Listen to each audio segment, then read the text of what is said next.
আজকে সেই দিন টুম্পার বিয়ে, আর আমি তো রেডি হয়ে গেছি। প্রথমে পরেছিলাম এই যে শাড়ি, কিন্তু শাড়ি সব খুলে ফেলতে হলো, আমার এত ঘাম দিচ্ছিল আর প্রচণ্ড গরম হচ্ছিল, তাই এই জামাটা পরে নিলাম। আর জামাটা পরে কীরকম লাগছে জানিও। আর আমরা কিন্তু স্টেশনে চলে এসেছি, এখান থেকে অর্পিতাদির সঙ্গে মিট করে নিলাম। আজকে বর, অর্পিতাদি আর আমি যাচ্ছি। অর্পিতাদির বরের আসার কথা ছিল, কিন্তু হঠাৎ শরীর খারাপ হয়ে গেল, তাই আসেনি। আর এখন কি গণেশ পুজো ছিল আমি তো জানি না, বাট এখানে দেখছি পুজো হয়েছে। আর এই যে এই বিয়েবাড়িটা দেখছো আমরা ঢুকছি, এটা কিন্তু আমরা ভুল বিয়েবাড়িতে ঢুকছি। এখনও পর্যন্ত জানি না যে এটা ভুল বিয়েবাড়ি। হঠাৎ এই নাম প্লেটটা দেখে আমরা টুম্পাকে ফোন করলাম যে তোমার কি কোনো আরও একটা নাম আছে? তারপরে ও বলল না, ওটা তোমরা ভুল বিয়েবাড়ি ঢুকেছো। আর বরকে এসে আবদার করে বললাম চলো এখানে কি স্টার্টার হয়েছে খাই, কিন্তু বর মশাই জোর জবরদস্তি ওখান থেকে বের করে নিয়ে চলে এলো। তো যাই হোক, এই যে এটা কিন্তু আমরা ঠিক বিয়েবাড়ি ঢুকছি। আর সামনে এই দুজনকে দেখছো, এটাও একটা অফিস কলিগ আমাদের, ওকে নেমন্তন্ন করেছে আর ও ওর বউকে নিয়ে আসছে। তো ওদেরকে যেতে দেখে ভাবলাম তাহলে ঠিক বিয়েবাড়ি ঢুকছি। আর এই যে এখানে বাইরেই স্টার্টার কাউন্টার বসেছে, আর এই যে এখানে হচ্ছে ঠিক নাম, এই যে টুম্পা আর চিরঞ্জিত। সেই জন্য আমি, অর্পিতাদি আর আমার বর দুজনেই ঢুকে পড়লাম ভিতরে। আর রিনি এখনও সাজগোজ করতে গেছে, ওকে ফোন করছি ফোনই তুলছে না। আর এই যে ওখানে বরের আশীর্বাদ হচ্ছে বলে ও একটা ঘরের মধ্যে ঢুকে আছে। আর এই যে এ বরকে আশীর্বাদ পর্ব চলছে। আর বরকে তোমাদেরকে দেখিয়ে দিলাম, আর একটু পরে তোমাদেরকে ভালো করে দেখিয়ে দেব।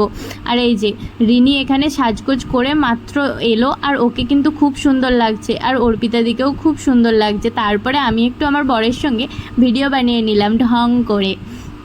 তো যাই হোক, আমরা কিন্তু এখন স্টার্টার কাউন্টারের দিকে যাচ্ছি। আর এখানে হয়েছে কফি, চিকেন পকোড়া আর আলুর চিপস আর কোল্ড ড্রিঙ্কস। আর কোল্ড ড্রিঙ্কসটা করে না এত ভালো করেছে, এই প্রচণ্ড গরমে না শুধু কোল্ড ড্রিঙ্কস এইটাই খেতে ইচ্ছা করছে। আর আমরা তো অনেক কোল্ড ড্রিঙ্কস খেয়েছি।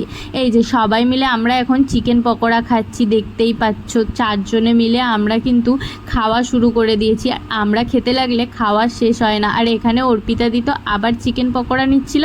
আর আমি আমার বরকে পাঠিয়েছিলাম ঠান্ডা নিয়ে আসার জন্য, যে একটু থামস আপ নিয়ে এসে দাও, প্রচণ্ড গরম হচ্ছে।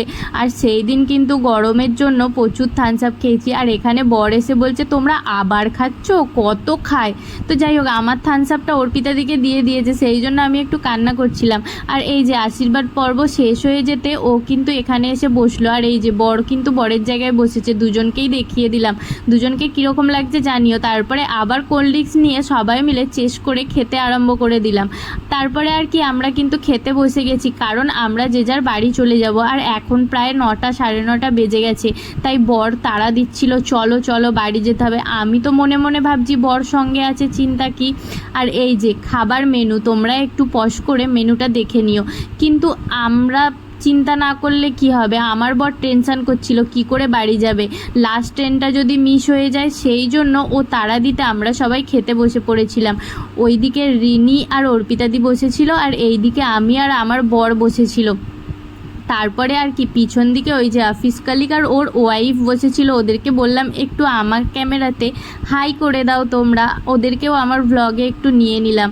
আরও কিছু ছেলে বন্ধুদেরকে নেমন্তন্ন করেছিল, বাট সবার সঙ্গে দেখা হয়নি। আর আমার সঙ্গে সবার সঙ্গে বন্ধুত্ব নেই, আমার কিছু কিছু জনের সাথে কথাবার্তা হয়, কিন্তু অতটাও ক্লোজ ফ্রেন্ড নয়। অর্পিতাদির সঙ্গে আমি বেশি ক্লোজ। তারপরে আর কি সবাই মিলে খাওয়া দাওয়া করে নিলাম। আর এই যে খাওয়া দাওয়া প্রায় কমপ্লিটের দিকেই, ওরা কিন্তু খেতে খেতে প্রচুর গল্প করছে। আর এই যে লাস্ট পাতে আইসক্রিমটা কিন্তু আমার খুবই ভালো লেগেছে। আর আমি তো ঠান্ডা আর আইসক্রিম যত দেবে তত খাবো, সেই জন্য সবাই মিলে আইসক্রিমটা খেয়ে নিচ্ছি আর প্রচুর প্রচুর গল্প করে নিচ্ছি। আর ও তো তাড়া দিচ্ছে যে চলো ট্রেন ধরতে হবে, চলো ট্রেন ধরতে হবে, কিন্তু আমার তো বাড়ি যাওয়ার কোনো তাড়াই নেই। এরপরে আমাদের খুবই ইচ্ছা করছিল বিয়েটা দেখার। আর এসেও দেখি এখানে বিয়ে পর্ব কিন্তু শুরু হয়ে গেছে, তাই মালা বদলটা তুলবো বলে, ভিডিও তুলবো বলে আমি এখানে রয়ে গেছিলাম। আর বর তো ওখান থেকে তাড়া দিচ্ছে চলো চলো করে, কিন্তু এখানে সামনে এত লোকের ভিড় হয়ে গেল, আমি যে ওদের মালা বদলটা ঠিক করে তুলবো, ওদেরকে পাঠাবো, সেটাই আমি করে উঠতে পারছিলাম না। ওদের কিছু সুন্দর সুন্দর মুহূর্ত এখানে ওরা ফটোশ্যুট করছিল, সেগুলোই ক্যাপচার করে রেখেছি আমার ভ্লগে দেবো বলে, আর ওদেরকেও পাঠাবো বলে। তো ওকে আর ওর হবু বরকে কীরকম লাগছে সবাই কিন্তু কমেন্টে বলো। আর এই যে বরমশাই এখানে বিরক্তি হচ্ছিল, কারণ ওর প্রচণ্ড ঘুম পাচ্ছিল আর গরমও হচ্ছিল, আর আমাদেরও সত্যি প্রচণ্ড গরম হচ্ছিল। তারপরে আর কি আমি বলি দাঁড়াও, ওর এই কাজগুলো মিটে যাক, ওকে তো বলে যেতে হবে না, এমনি এমনি চলে গেলে হয় বলো। আর ওরা তো এখন ফটো সেশন করছিল, সেই জন্য আমরা দাঁড়িয়েছিলাম। আর যাবার পথে আমরা একটু করে কোল্ড ড্রিঙ্কস খেয়ে নিলাম, কারণ এই কোল্ড ড্রিঙ্কসটা এই গরমের সময় এত শান্তি দিল আমাদেরকে বলার মতো নয়। কোল্ড ড্রিঙ্কসটা করে সত্যি খুব ভালো করেছিল। আর এই যে অর্পিতাদিকে অটোর ওখানে ছেড়ে দিয়ে আমরা কিন্তু স্টেশনে চলে এসেছি। আর বাড়ি যাওয়া নিয়ে আজকে কিন্তু অনেক ঝামেলা হয়েছে, সেসব বলতে গেলে অনেক কথা হয়ে যাবে। আর ওর কিন্তু প্রচণ্ড ঘুম পাচ্ছিল আর ও একটু রেগেও যাচ্ছিল। তো যাই হোক, আজকের মতো সবাইকে গুড নাইট।